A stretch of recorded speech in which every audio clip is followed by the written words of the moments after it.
Welcome to episode 4 of the pharmaphorum podcast. My name is Dominic Tyre and I'm pharmaphorum's creative director. In this episode, I spoke to Dr Joe Wiley, who co-founded UK-based Amryt Pharma in 2015, following a 20-year career that spanned the pharmaceutical, medical and venture capital industries, and included time as Astellas Pharma's medical director, as well as investment roles at Spirit Capital. Joe talked about his company's strategy to commercialise treatments for rare and ultra-rare conditions, Amryt's busy year of milestones in 2018, and what the future holds for the young biopharmaceutical company. He also shared details of a fascinating clinical trial data collaboration with Amicus, focusing on the greater patient good.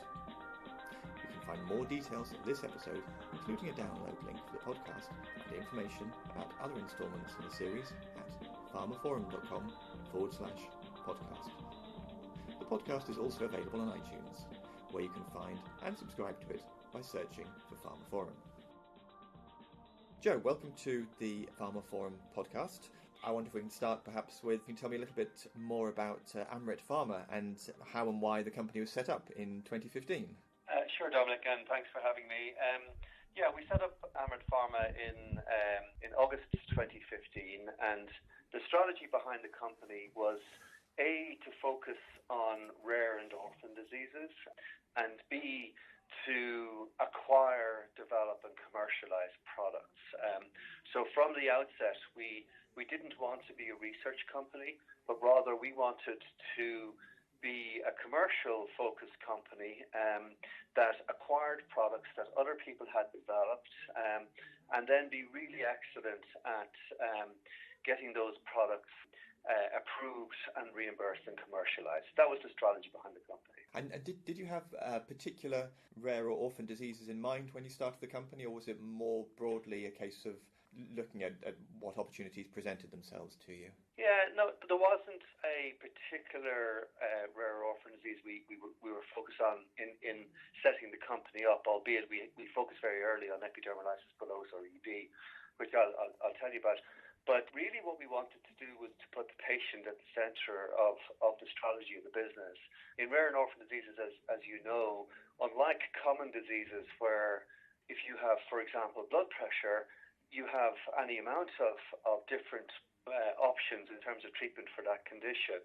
In rare and orphan diseases, there's often little or indeed no option for patients who happen to have a rare or orphan disease.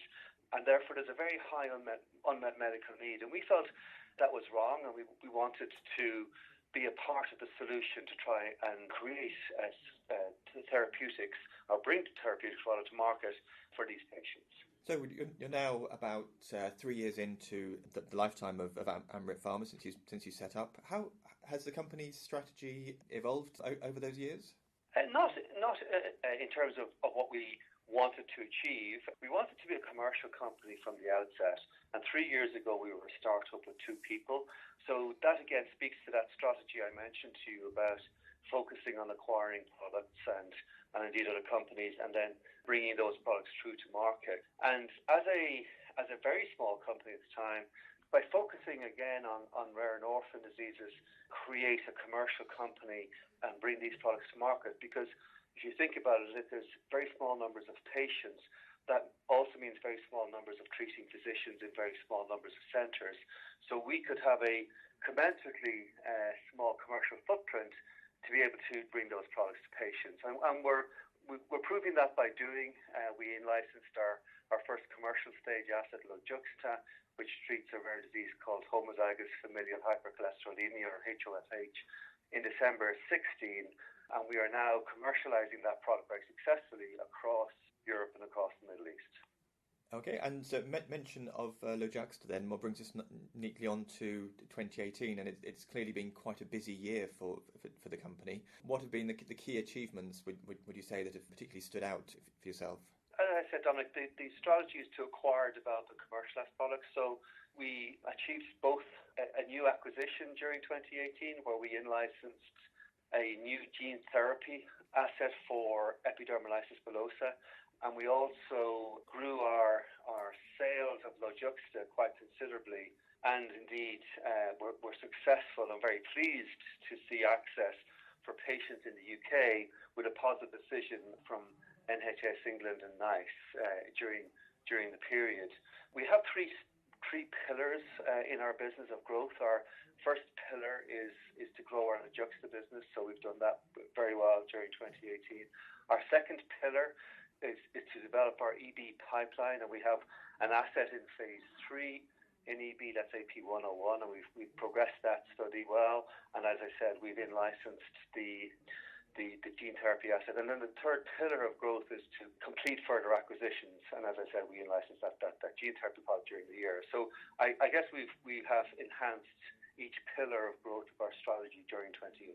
Looking at the gene therapy then that you've in-licensed, can you tell me a bit about the challenges that perhaps you've faced so far, or that maybe you'd expect to face in terms of commercialising a gene therapy, as it's not clearly a very well-established area yet within the healthcare sector?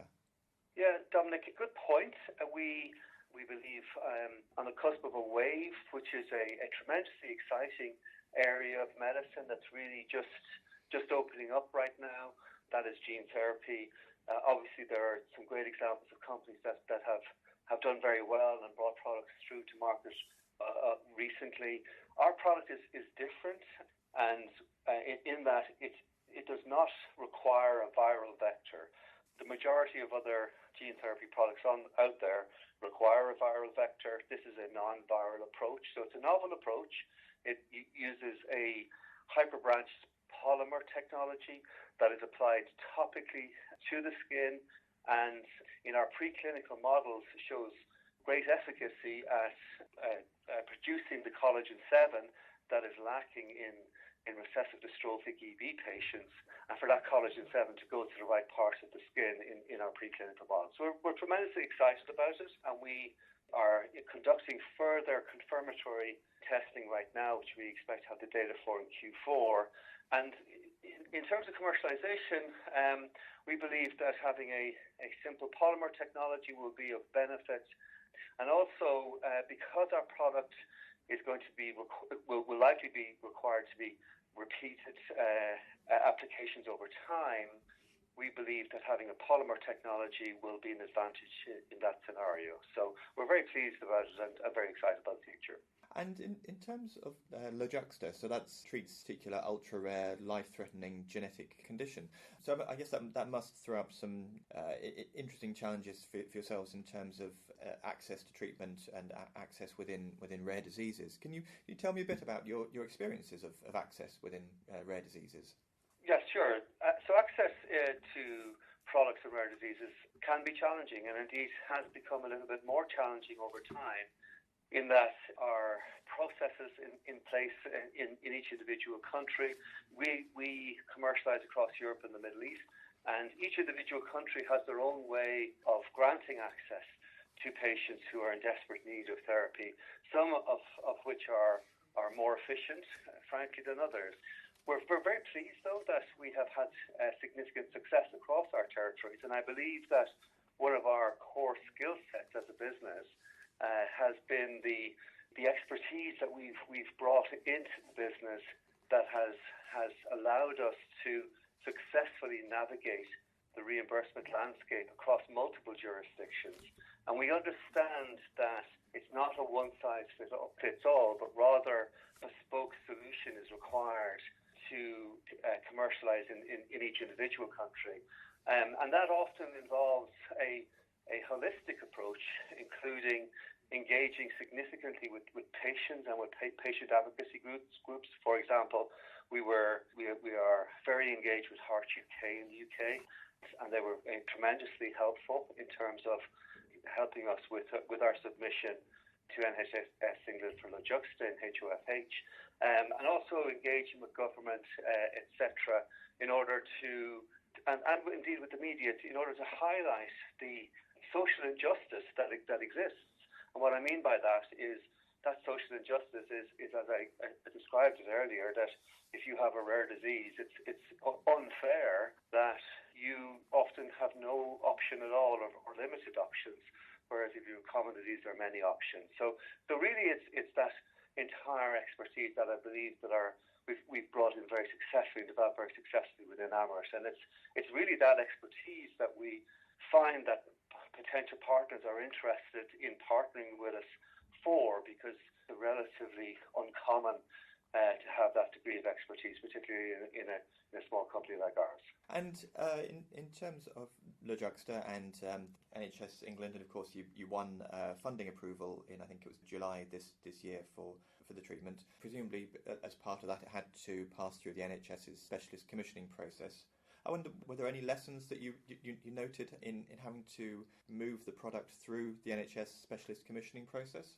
Well, as I said, the most important component of that is to have that holistic approach that I've mentioned to you, that engaging with NHS England, with NICE, with government, with the patient advocacy groups, etc., and making sure that all stakeholders are engaged in the process and all aligned in terms of trying to bring drugs which are really needed for these patients who are desperate for therapies to the market. Everyone is aligned in terms of wanting that to happen. It's really a case of coordinating that and ensuring that alignment happens during the process. And we're very pleased that we were able to do that. And then for one of your other development assets, you had an interesting collaboration, an interesting deal that you struck with amicus therapeutics. So I believe they ran a trial of their own and then actually granted you data to be able to use the information from this phase 3 clinical study. How did that come about, and can you tell me a bit more about that deal? Yeah, I wouldn't call that a deal as such. Actually, it's not a deal. What it is an incredibly generous act on behalf of Amicus Therapeutics, for which they should be accoladed enormously.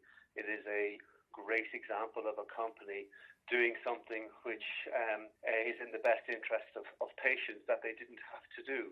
So what happened was, after the Essence trial, Amicus' Essence trial data was released in EB, we reached out to Amicus and asked John and the team there, could we come and talk to them about their study and their experience of conducting what was at the time the largest study conducted in EB, given that we were now conducting our own very large study. In fact, we will now conduct the largest study in EB. So that was a tremendous opportunity for us to talk to a group which had just gone through that, and frankly was the only real data set out there available that we could look at.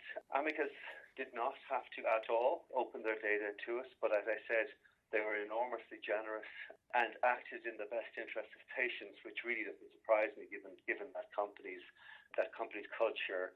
But they opened that data to us, very generously allowed us to learn from their experience of their study, and that has really helped us to understand what we are likely to expect in our study. And indeed, because of that, we adjusted somewhat the parameters of our study from the learnings we had from looking at the amicus data. So I think this is a tremendous example of collaboration between companies who are both focused on bringing drugs to patients and therapeutics to patients who have no other option in rare diseases, acting in the best interest of patients. And I think amicus deserves to be accoladed, as I said, enormously for that. Absolutely, it's a lovely story of industry collaboration for the greater good.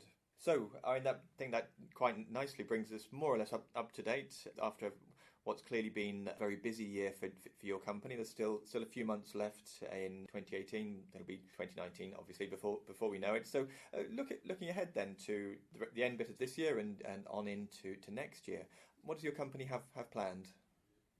Yeah, so Dominic, I mentioned our three pillars of growth. So by way of reminder, those pillars are commercial business to drive our commercial business, and we have in fact doubled our Le Juxta business in 18 months since we acquired that product. We're very proud of that fact, bringing access to patients across our territories of Europe and the Middle East, and we will continue to drive that. We second will to continue to develop our EB pipeline. As I've said to you, we have a asset in phase 3, and we have a gene therapy asset which is coming behind that. Our asset in phase 3 is called AP101, and we have an unblinded interim efficacy analysis due in Q4 this year. That's an important point for us because that unblinded look will allow us to see if the study is continuing. Obviously, it's not unblinded to us as sponsor, but rather to a DSMB.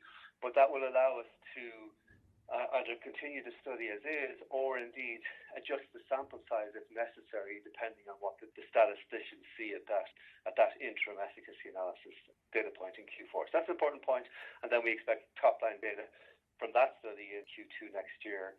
And then the third pillar of the strategy is to go and acquire further products. And we are in active discussion with a number of companies to partner with those companies to help bring those products to patients in desperate need with rare and orphan diseases across our territories of Europe and the Middle East. So we're very pleased how the company has developed to date, and indeed how 2018 has gone, and we look forward to the rest of 2018 and beyond. Okay, well, Joe, thank you very much. So, and that brings us towards the end of this episode of the pharmaphorum podcast. It certainly sounds like it's exciting times for Amryt Pharma. Joe, thank you very much for joining me. Thank you, Dominic.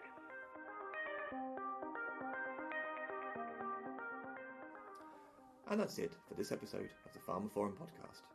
I hope you enjoyed my chat with Dr. Joe Wiley from Amryt Pharma on the biopharmaceutical company's strategy and work in the rare diseases and gene therapy space. You can find more details of this episode, including a download link for the podcast, and information about other instalments in the series at pharmaphorum.com/podcast. The podcast is also available on iTunes, where you can find and subscribe to it by searching for pharmaphorum. And don't forget to visit our website to sign up for daily or weekly email pharmaceutical news and analysis bulletins, and follow us on Twitter, where we are at pharmaphorum. Thanks for listening, and we'll see you next time.